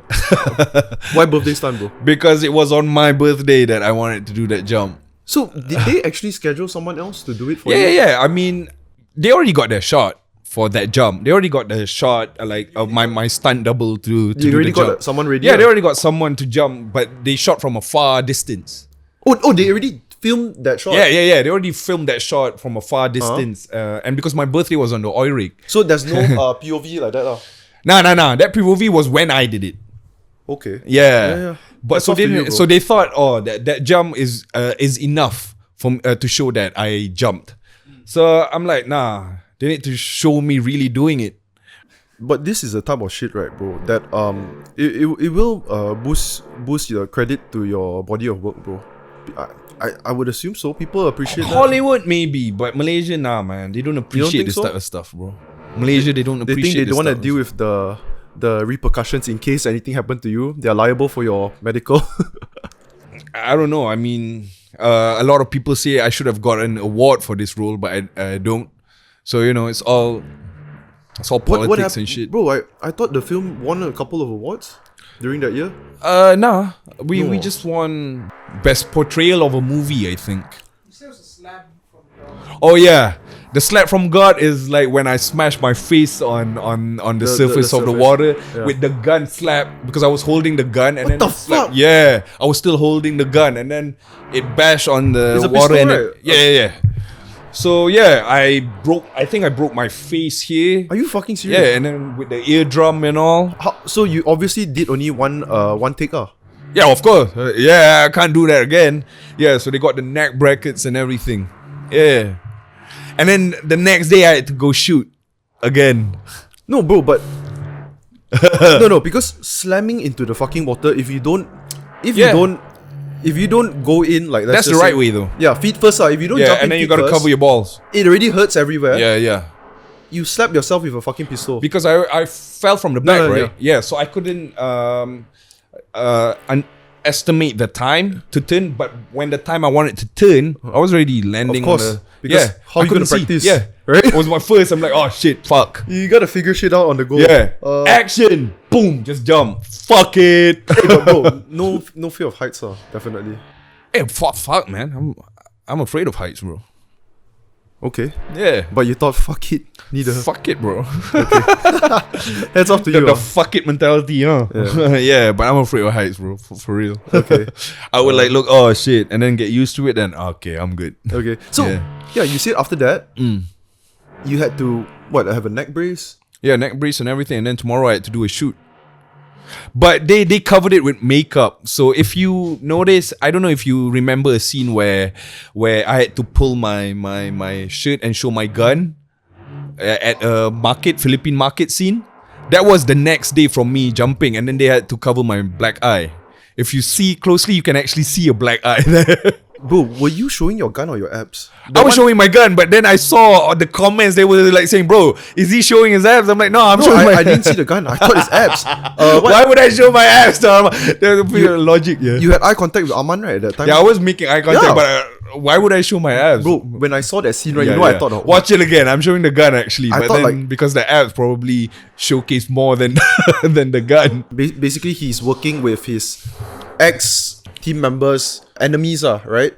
And then they spotted him, like they caught him in some market area, and then he had eye contact with one of the main dudes, his ex teammate, and then he flashed, So I thought like, wow, this character's an absolute dickhead, dude. But yeah, I was supposed to show the gun. The director said, "Show your gun," and then like I just pulled it. But then when I saw the comments, they were like, "He's showing his abs." I'm like, "Oh no, probably they didn't see the gun. Probably my abs show more than the gun." So yeah. Okay, bro. So what was the most fun scene you enjoyed? I mean, every scene was fun in its own way. But other than that, it's work still. Yeah, You still gotta put business before pleasure. got you. Yeah. Professionalism. Yeah. You got any criticisms about your performance? Were you happy? Felt you could have done better at some parts? Yeah, I could have done more. Where I could have done more. The fight scenes. fight scenes are pretty good, bro. Yeah, I mean, I can do more. But it was so freaking tiring, 15, 16 takes. Yeah. Smash it out in Cik Ton now, bro. Yeah, hopefully, man. Hey, hopefully we get Mirage also. Hey, now, you're gonna be in it too, man. You gotta work on your boxing and I'm not choreographing. buff up, God. Get some goatee, get some facial hair growing. I always wanted a reason to get more shredded, jacked. Oh, there you go. Yeah, there you go. There Right. you go. Yeah. Did you ever find it's easier to get motivated once you got a role? I always get motivated when I'm at the gym every single day because that's already my routine. That's already my life. It's same lah for me. But it's just that it entices it a bit more when I get. I know that I'm doing it for a role. It has a purpose. Maybe you're 10% more disciplined and structured. Yeah, right? A bit more alert and aware. I forgot to ask you. So there was as you mentioned, you were a bit flabbier during Paskal. To me, I was flabby. To others, I'm like, bro, you're perfect. So I mean, from for before. me, because it's hard for me to gain weight because my body type is ectomorph. So you know this body types? Yeah. So I'm actually ectomorph because I told you earlier on I was skinny when I was 15, 16. So yeah, it's hard for me to bulk up. So I have to eat like 6 to 8 to 10 times a day just to get where I'm at. Yeah. Okay, then I would like to know right now, what is your diet like, man?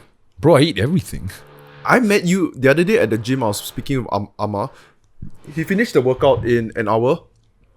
Probably did a body part, and then he's like, "Hey bro, I need to eat first." Then I'm like, "Hey, let's go makan across." Then he said, "No, I'm eating my food." Got out a Tupperware. What was it, a sandwich? Egg sandwich, yeah. Proteins, carbs, yeah. And then after that, he Continue workout. Yeah, he's like, I need to do another workout. Like, what? So we chatted a bit, then he just continued a second workout. Yeah. I mean, yeah, because it's hard for me to gain weight. So that's why when I did Paskal, I had to cut down. It was easy for me. All I gotta do is just not eat for a day. Don't stuff yourself a bit too much. Yeah, so when the guys were having their diet meal plan and all and everything, I was chunking roti canai and whatnot in front of them, and they're like, "Motherfucker, why you eat that in front of me?" Would you consider you have great genetics? It plays a part. Trust me, genetics plays a role in Everything in bodybuilding. yeah, bro, for real. I mean, I'm blessed with fucking good genetics. Yeah, I'm blessed. I've heard lots of friends last time. You know, when you're around the teenage years, gym is a big thing. So got buddies telling me like, oh, I take the mass gainer so I can't gain weight, you know, stuff like that. They're ectomorphs. Yeah. And I always think like, no way lah. Like, even though you're an ectomorph, there's no way if you eat your proper meals and then you grab mass gainers and you repeat that routine every day, stay disciplined, there's no way you're not going to gain weight. Yeah. You know, but you always hear people say shit like that. Yeah, but it's when you gain weight, you need to put work, not just eat like that, but you need to put some muscle, some training as well in it. It's not just like for example, when you take protein, right? You drink protein all the time, every single day, 3-4 times, whatnot. But then you don't train. There's no Bro, I had a friend. Yeah. A friend was what telling does that me, do to him? Yeah, I had a friend tell me, I take the mass gainer, but I didn't gain any weight. Then I'm like, how often you train? He's like, you know, I every here and there, maybe once a week I do push-ups, and I'm like, then it's not gonna happen, man. Because this is what I tell my clients, because I used to be a personal trainer as well. Yeah. I tell my clients, if your workout is here and your eating is here, right, it's not balanced. So if your eating is way up here and your training is here, you'll become fat. So you need.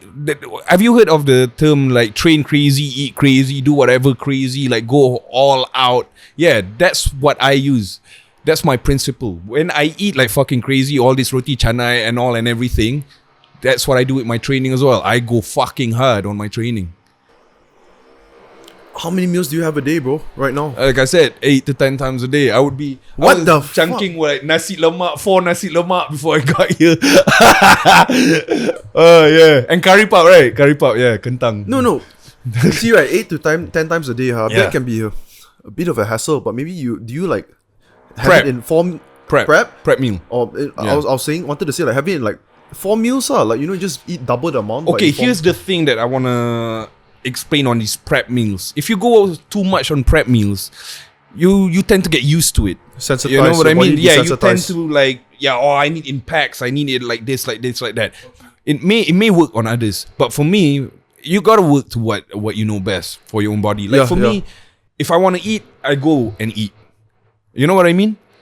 If I don't want to eat, okay, fine, I relax. I don't have to stress out I need to eat like every 2 hours, 4 hours, or like this, like that. Because then, you know, I'll be eating the same meal. I get bored. I get bored easily as fuck.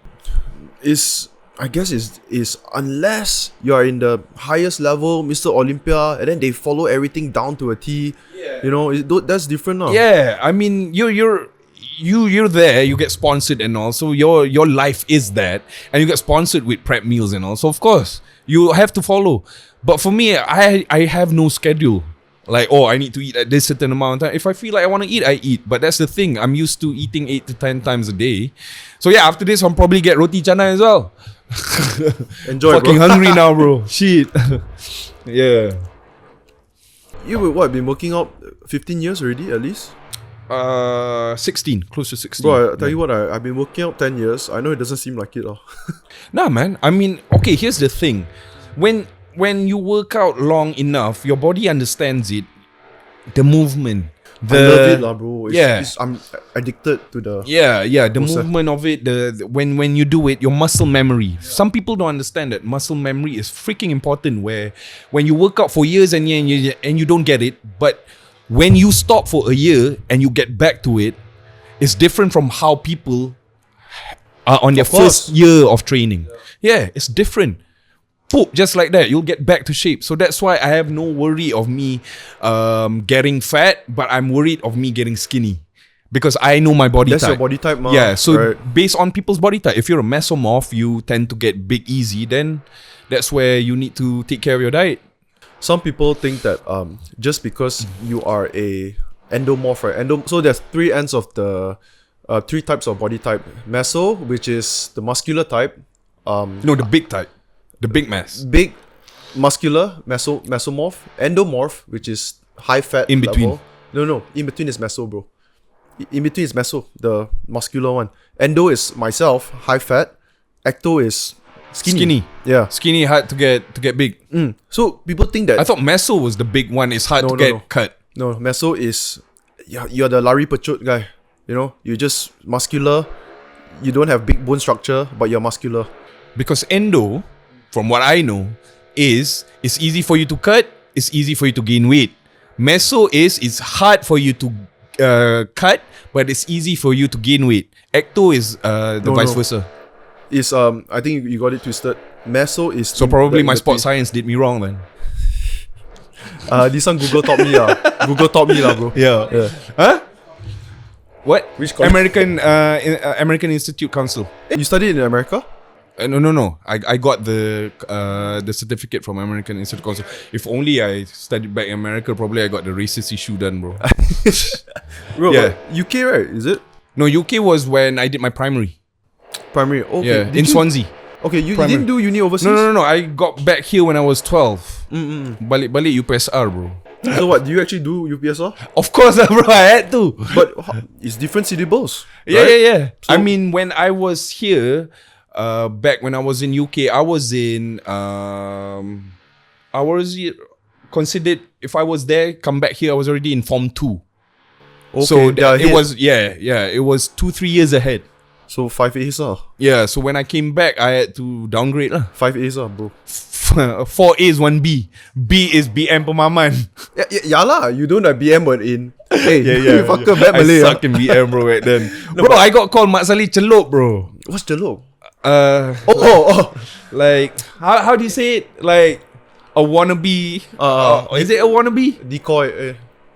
Celup means fake lah. Like they- fake lah. yeah, Like they dip your you- skin in that. Yeah. Like I was dark skinned and all, but I speak English. So like the Malays were like, fuck you lah, muka Bangla. Like that sort of bully that I got.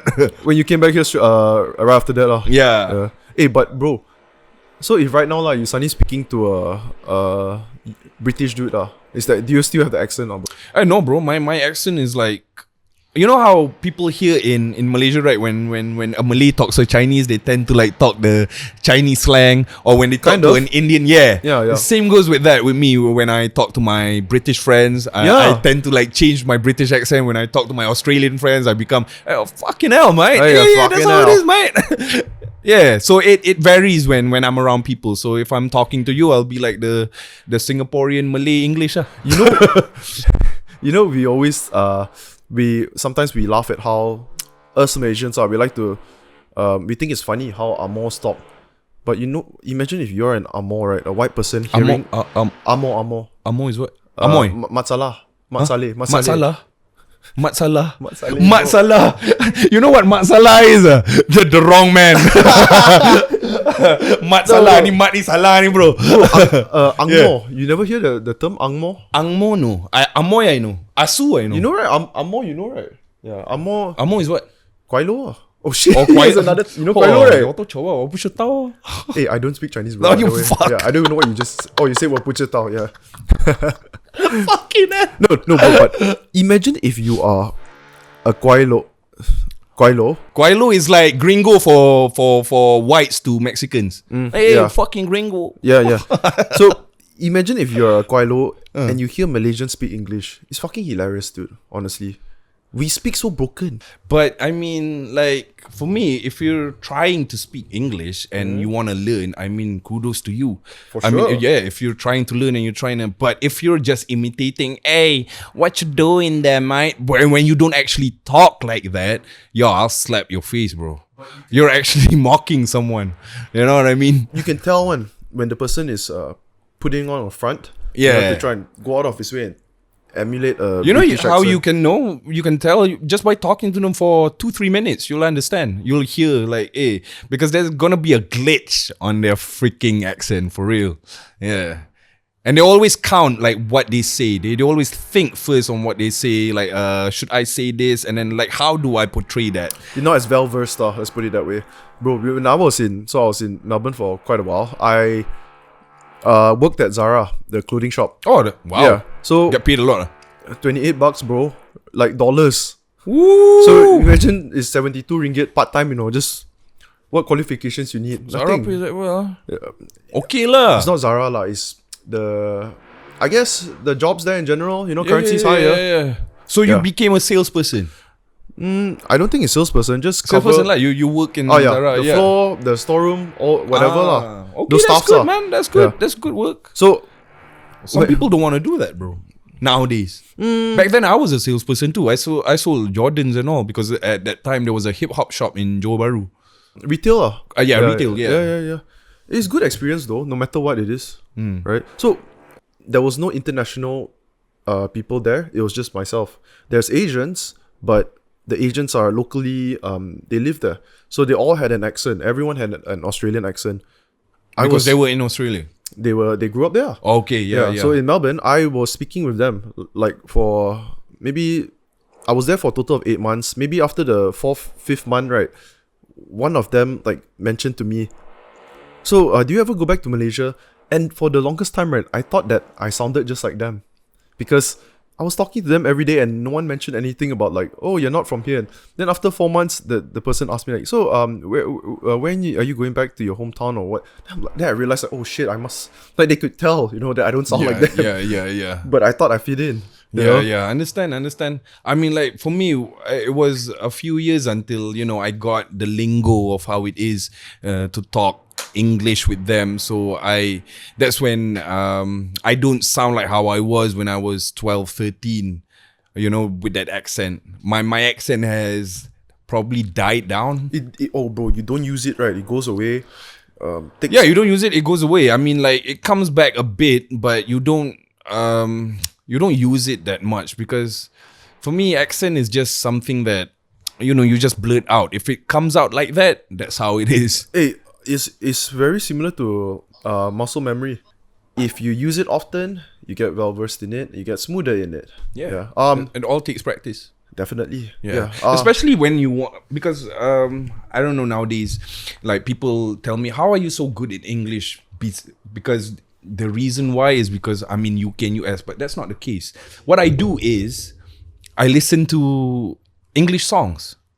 That's what helps. You listen to songs every day, right? English songs, and then you try and say the words that they're saying. So that's how I learn it. Because some of my guy friends who's been in UK and US and they come back, they don't listen to English songs and they don't practice that. They don't even know how to speak English anymore. No, like they know how to speak English, but you're talking about the accent, is it? Or No, you're no. talking English in general. English in general. How can you stay in UK and not? Yeah, there are some that because you don't practice it. And then you It's don't the listen to English songs, you listen to Malay songs, rock kapak and whatnot. Yeah. So you You stay in your circle. Yeah. So, they don't even speak English. So whenever I talk to them in English, I'm like, ma, talk in Malay. Aku dah tak faham dah. Malah aku nak layan. Bro, I've said this at least 2-3 times, but I'm going to end on this. This is a great observation. So I used to work in childcare center, right? I got a diploma in early childhood education. Oh, that's good. Literally teaching In kids what? in Australia. What course? Early childhood education. Okay. So Oh, yeah. So- So you know how the education is, right?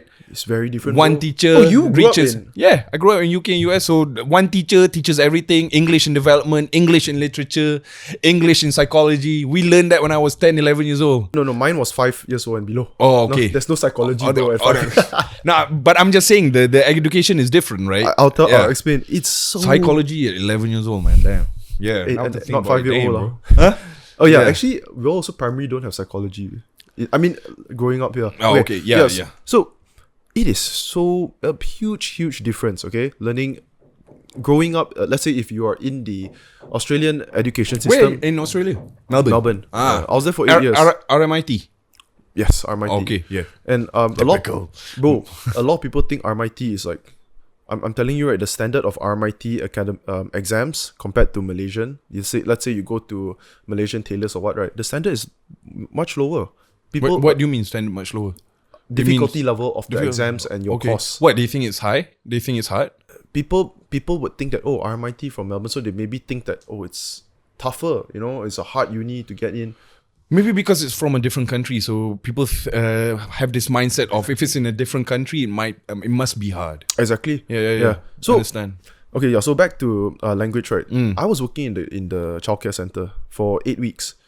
This was the most interesting observation for me. So you know how Australia is very diverse, right? They've got blacks, Indians, Asians, Chinese, whites, right?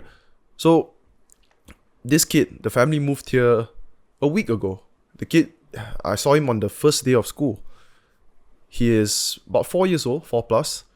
He doesn't know a word of English, right? The parents just got here. Parents don't speak English. Where they from? China. Yeah. Okay. So China kid, China family. First day of school, I was there until I was at that center for 4 weeks. The 4th week of my placement in that childcare center, the boy can speak, I would say 60 to 70% English, and he had no trouble, conversing with all the other kids. And the one thing I took away from that, and the reason why he was able to pick it up so fast, is because he didn't give a fuck about failing and sounding like a retard. I wanted to say because he's Chinese. No, because when I was in UK, right, I remember this Chinese boy, Ranwei from China. I remember him. Shout out to you, bro. Yeah, Ranwei, his name. He couldn't speak English for shit, but his math, damn, bro. We only studied the syllable. Language to mathematics. Yeah, timetable up to 12 only, and we were 6 years old. Up to 12, he can know up to 20, bro. So like he doesn't give up. I know Chinese have this Chinese China. I mean, yeah. No, I got you. Yeah. No, so but they don't give a fuck, bro. Like you kutuk me, fuck you. I'll do it next time. There's that mentality there. I guess there's the parents making him discipline, follow a regime, learn the timetables. Yeah. But the language thing, right, is because you think about it, right? If you are someone who's Malaysian and you have never talked like an Aussie person, you want to talk like an Aussie person, what's the first thing you think of? Oh, I don't want to sound like an asshole, or you're afraid to fail. The children have no fear. They don't know what is being shy. Yeah. So they keep mumbling and murmuring. Yeah. Within the 3rd, 4th week, he could speak very well. Yeah. Apart from the fact that children also absorb things faster because they're kids. But I think the biggest factor was because he didn't care about failure. So yeah, language. Repetitions. Okay, Ammar, last question okay, for you. Okay. So if you weren't an actor, what do you think would be your main profession? Architect. I love to draw, bro. Right now, do you still practice any drawings or? I doodle. Doodle. Yeah, that's about it. But yeah, back then when I was in high school and all, I like to draw. Dragon Ball. I wanted to say cartoons. Yeah, cartoons. Yeah, I would do Son Goku, Son Gohan exactly like it. That's the Like, shit. I would copy it and just practice on that. And then that's when my mom said, you should be in art or anything to do with drawings. So she put me in Sekolah Teknik. Which does lukisan in kejuruteraan, all those civil engineering. So she got me into civil engineering. That's when I studied for architecture. I always I really love that your parents supported you. Whatever you're passionate about, go for it. It wasn't like that early on. When I started acting, they didn't like it because both my parents are educators. But architecture can Architecture because I know you mean. Yeah, because it's a work. But being an actor, with no insurance, with no nothing, with no fixed pay slip and all exactly. that. No pay slip at all for an actor actually. So, for my parents who are both educators, they don't see that being an actor can go far. Story as old as time. Yes. Especially Asian parents, right? Yeah. Tell me about it. So yeah, I had to endure that and then trying to get where I'm at. So I think what changed is when I got back from Australia and then I started Paskal, and then that was their first time seeing me. They came to my premiere, Paskal premiere, to see it, and that was like a big thing for me. Yeah. And bro, the beginning of even greater things Hopefully, inshallah. Hopefully, man. Hey, no hopefully, bro. You the one that preached it to me, man. Just confident. Whatever hopefully. you say. We want to get there. Hopefully, but God will do the rest. But all we gotta do is just Do your best. Yeah, do our best. Yeah. Okay. Yo, guys. I should have said this sooner.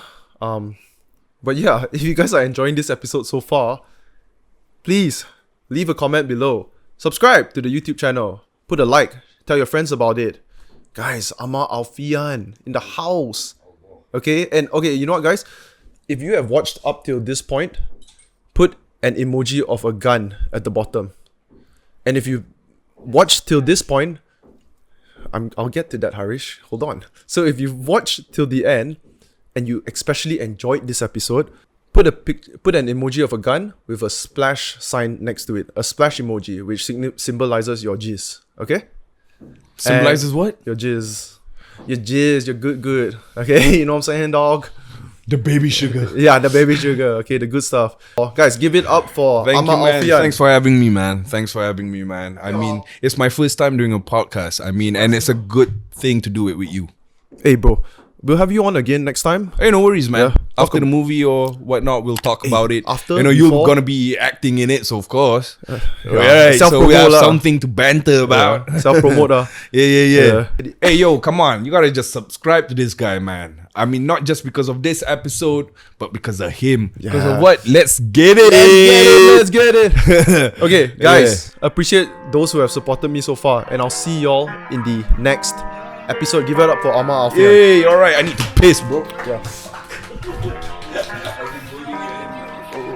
Missing my homies, I'm missing my oldies, my brothers, my cronies. We all went to court, but before only courts that we knew were the ones where we were shooting threes, selling Kobe. To a legend, rest in peace to the old me, rest in peace to my brothers, rest in peace to my whole team.